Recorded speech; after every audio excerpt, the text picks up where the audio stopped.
got a couple of computers to build, so I'll see if I can do that and explain a little bit about the kinds of computer service work that we do at the same time. So yeah, we'll see if I can multitask and make sense while I'm actually building a computer. So we don't build a lot of new computers, I suppose. So because there are a lot of package deal type things where if you're at Officeworks or JB Hi-Fi or something like that, you can get quite good machines as bundled systems for a quite good price. So a lot of the time we're providing a computer as part of a service to transfer all data over, or set up the operating system and things like that. And it's more just a part of the whole package than a standalone sale of an item. And we can build the computer to any sort of spec. We can put lots of RAM in, or fast processors, or the solid state disk drives, which make the computers run a bit quicker again. So it just depends on what everybody's requirements are for their computer. And the parts in the computers that people buy are all from, most of them come out of the one sort of place in China or something anyway. And most of the motherboards and things are made by Foxconn, I suppose, who make all the iPads and that. That's not a research piece of information, I'm just sort of guessing, but it's not like if you buy a Dell computer that you necessarily get a Dell motherboard, and certainly the motherboard you do get is not made in Dell USA, that's for sure. So there's and yeah, it's the same with screens or hard drives. Like when you buy a laptop from say an Asus laptop, then inside the hard drive will probably be from Western Digital, or it'll be from Seagate, or maybe Samsung or Toshiba. It'll be from one of the companies that makes hard drives. And the CPUs, they all come from Intel, unless you're buying an AMD CPU, but don't use those very much anymore.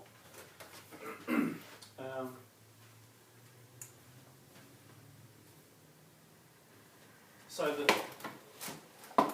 computers we put together work perfectly well, but it's not like we can save heaps of money, or we can't do them for half the price of a retailer or something like that. It's a fairly price competitive business. But what I find is an area where we can save money, or at least come out the same in total cost, is that the retailers will often be quite price competitive on the computer itself, or the laptop, because that's what everybody's doing their price shopping on. But then they make up their profit margin in things like power boards and surge protectors and bags and antivirus, Microsoft Office, all those kinds of things.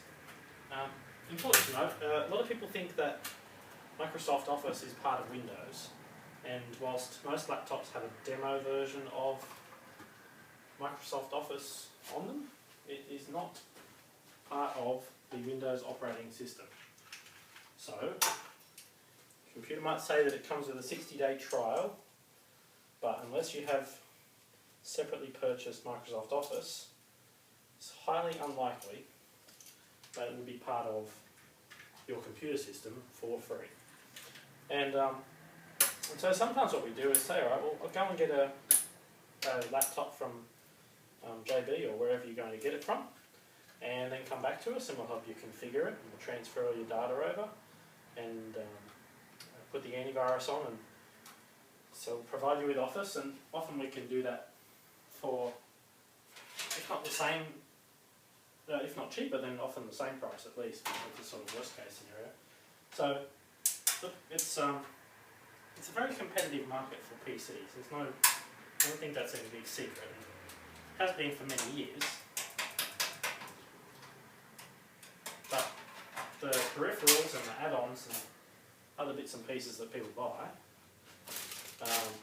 it's sometimes a bit easier to be competitive on those. So you can shop around. There's plenty of online stores that will sell computers. It's a good idea to make sure that the company you're buying it from has a reasonable level of service in case you do need to make a return or something goes wrong with it.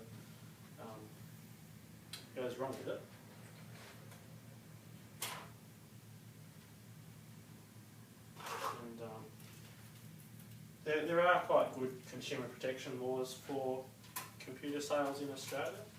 So even as a wholesaler on the internet, you basically have to provide a kind of warranty, so that if something does go wrong, you've got to take it back within, I think it's a year, or whatever the time period is deemed to be appropriate.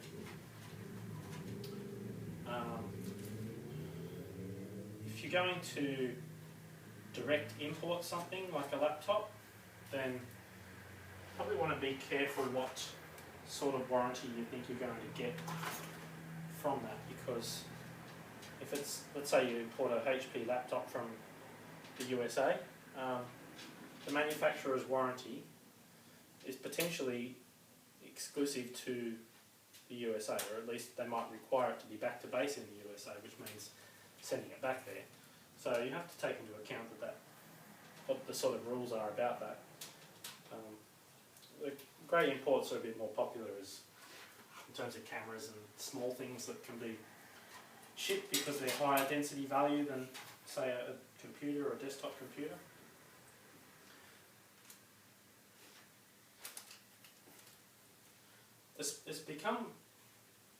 It's honestly not that difficult to put a computer together. Do you remember back in the bad old days when you would have to try and read the manual to put everything together, and it just easily became a headache, but everything's pretty much colour coded now, and so whilst I wouldn't say that anybody could build a computer, I would say that with a little bit of care, it's possible. Colour coding. So pretty much everything only goes in one way. You can't, I mean, you could plug things in wrong, but I'd have to say generally it's a fairly difficult to screw up building a computer these days, because most things only go in one spot, or if they don't, then it's reasonably obvious where they do go. And so there's no harm in someone having a bit of a go at putting their own computer together.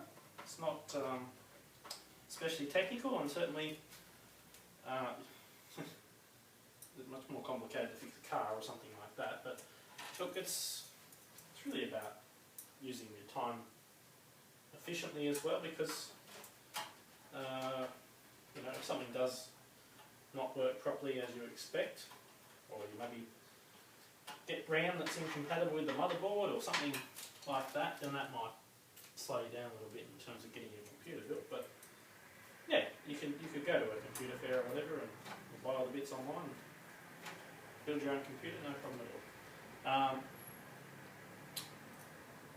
So at the moment, all the computers we're building are going out with Windows 7 on them.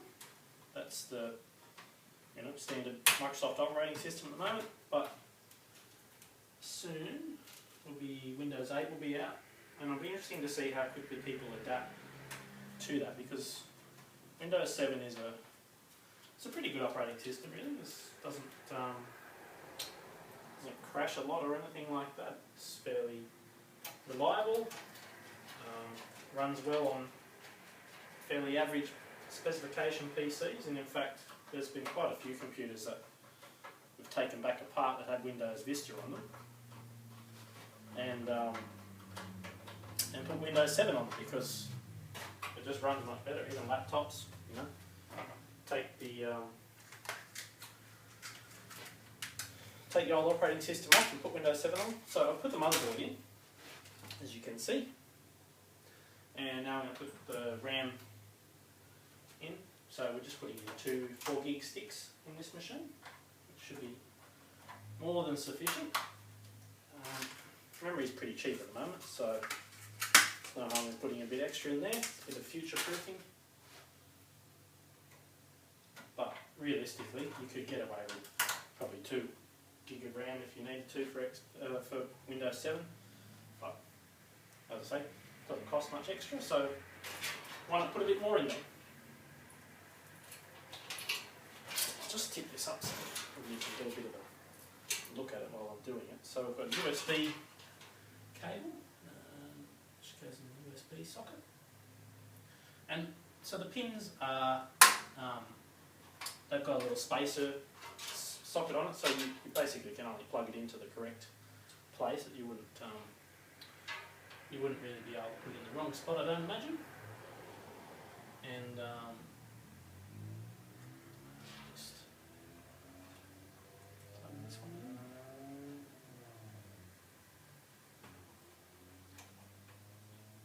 in. And the sockets they're all pretty standardised now, so you know, the audio socket looks like it has done for quite some time. You've got, this one's got a built-in SATA socket, which is pretty cool.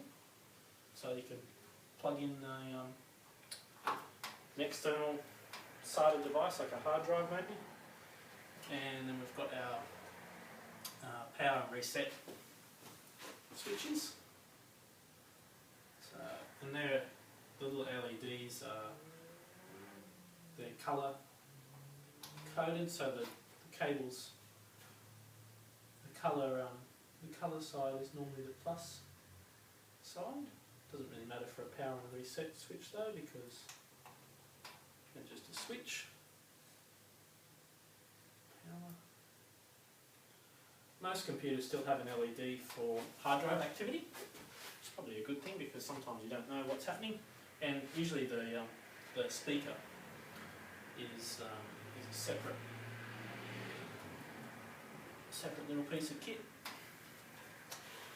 Okay, so we need a DVD drive, and basically all the machines that we build these days, we just put a standard multi-format type DVD drive into the machine. We'll actually just take the front case off this. Sometimes it can be a bit of work to get the little panels out, backing panels out from inside the computer. So not too bad.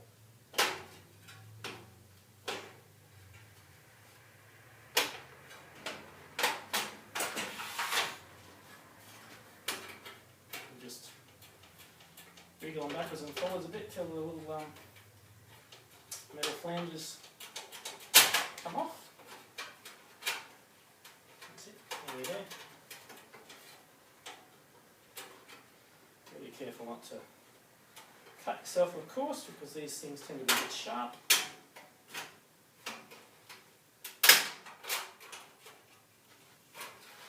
They are usually pretty good now. You don't have lots of horribly sharp edges, but there's still lots of bits where there's metal that's left on the case. So this one's actually got little tracks for the drives to sit in, I think. That's what we're using. Yes.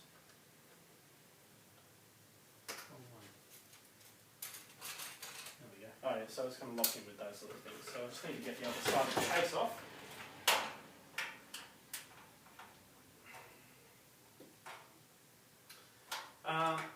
So I've been doing Windows computer servicing for, I don't know, I suppose over 10 years now. I didn't really have a lot of options for computer service people when I started using a PC all those years ago, so a lot of it was learning from friends and figuring out as you go and all that sort of stuff. It was was a lot harder without having the internet to refer to for every problem. I mean, these days you can look up whatever problem you're having and find someone that's got the same sort of issue, and then read what they've said on a forum maybe, or yeah, that kind of setup's pretty good actually. It's much easier than it used to be, I can assure you. Just having such a good resource available all the time and being able to look things up on the web just makes it so much easier. I'm just going to use some screws. Sometimes those little plastic things are a bit more mucking around than they're really worth, and a good old fine threaded screw. So the DVD drives in a computer PC case are usually screwed in with the finer threaded screws. Whereas hard drives and power supplies and motherboards and things usually use the coarser thread screws. I guess that's just been the standard for a long time. I don't know if there's a particular reason why, but that's how they do it. And all the connections these days are all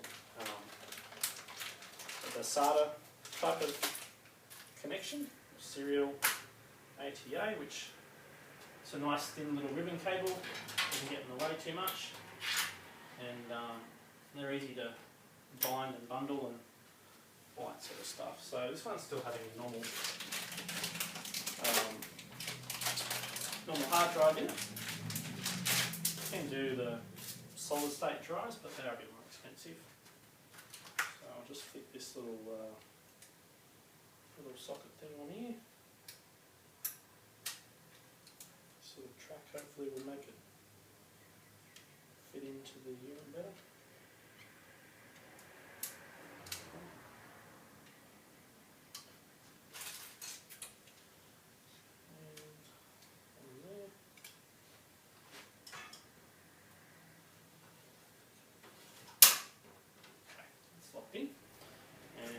Cable around to the side.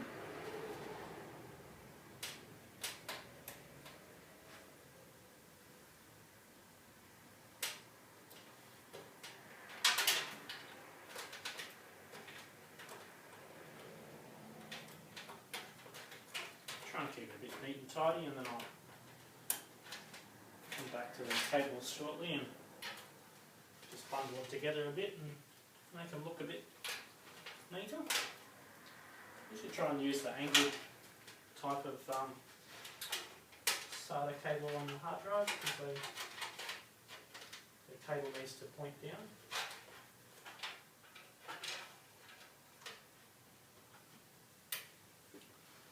And then on the inside of the case we can use the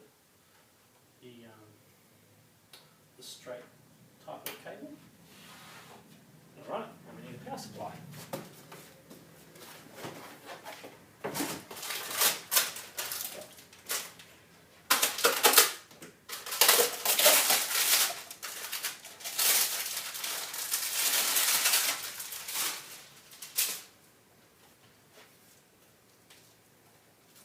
You can get quite expensive power supplies, but I tend to go for ones that are nice and reliable and quiet without going crazy on the budget. It's particularly for a desktop computer, you're not going to benefit particularly from a really expensive power supply. It's just, as long as it's reliable, that's the main thing, isn't it? You don't need to spend a fortune on it. So I'll just screw this in here.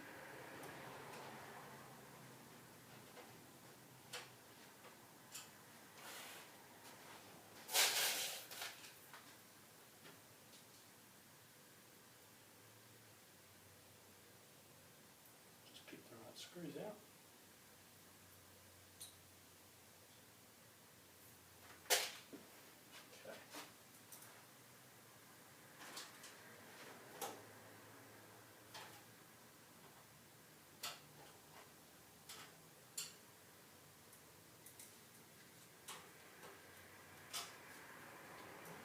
power supply only fits in one way in the case. It's got an asymmetrical sort of layout of the screw holes, which is good. And so we just put that all in. And all the little cables inside, they basically only go, either they only go in one spot, or they're duplicates of other cables, so you only, doesn't really matter, you just pick one and use it.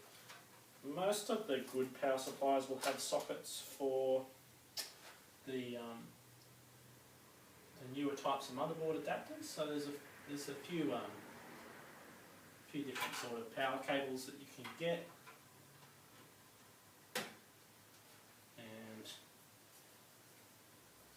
but the majority are all basically the same. You do sometimes find like a PC that, like a special branded one might have a sort of unusual socket or something, which that's fine until you go to try and repair it and you can't get a replacement, or it's really expensive to get a replacement. But usually they're all pretty standard. They use all about standard types of connectors and things. So.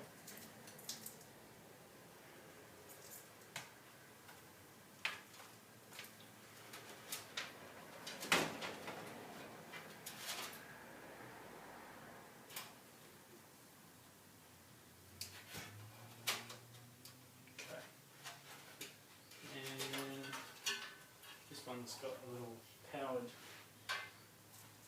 USB charger socket, so I'll just plug that in as well.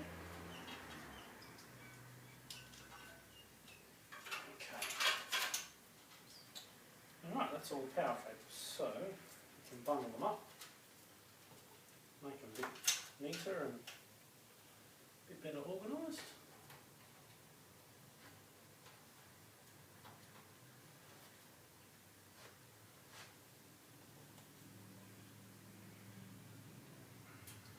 Main thing is just to make sure it doesn't come into contact with the CPU fan or anything like that. That's about the only moving parts, the power supply fan and the CPU cooler. So as long as nothing rubs up against that, it should be fine.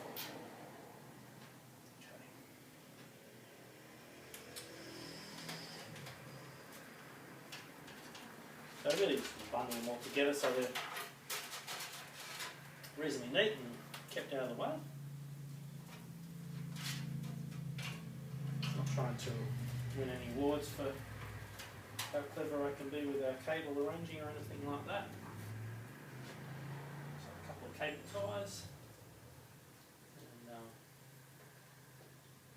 that's usually quite sufficient.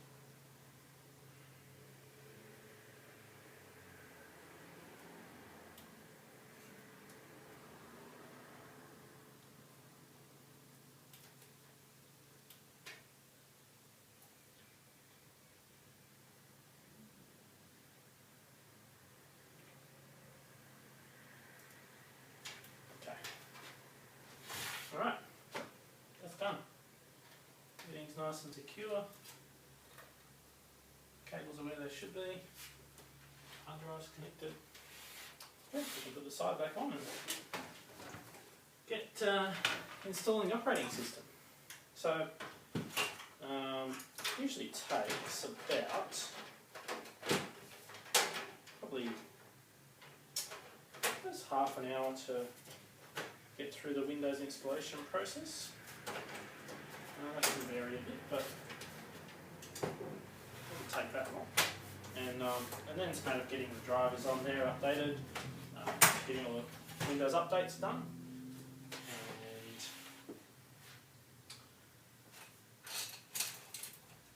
and maybe put things like Acrobat Reader on there, or Microsoft Office, or whatever other things people need on their computers.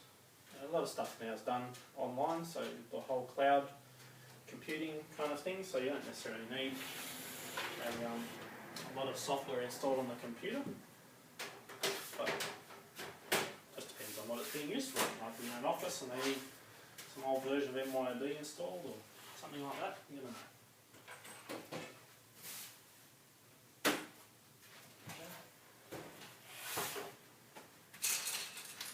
nice open aerated case, so we shouldn't have any trouble with it overheating or anything like that. Just trying to find the little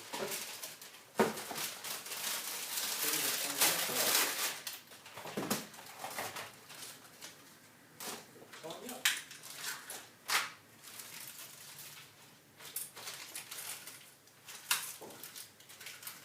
Unfortunately there is a bit of junk that can end up throwing out when you finish putting the computer together, but it's not as bad as it used to be.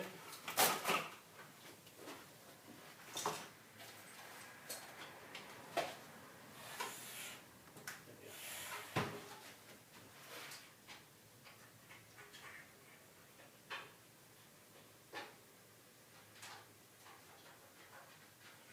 go. Alright, that's it. If you're installing a video card, like a special graphics card or something, it might take a bit longer and require a bit more time to put together, but that's the basic process. And we'll just make sure it all turns on, and there we go. Well, I hope that's been a little bit informative and giving you a bit of an insight into what we do and how we do it. If you do need a hand with your computer, or it's got a virus on it, or it's running a bit slowly, or you dropped your laptop and smashed it and needed your screen, then feel free to give us a call. All that sort of stuff is things we can help with. And yeah, I'd love to hear from you. Alright, thank you very much. My name is Jeremy, and this is JezWeb.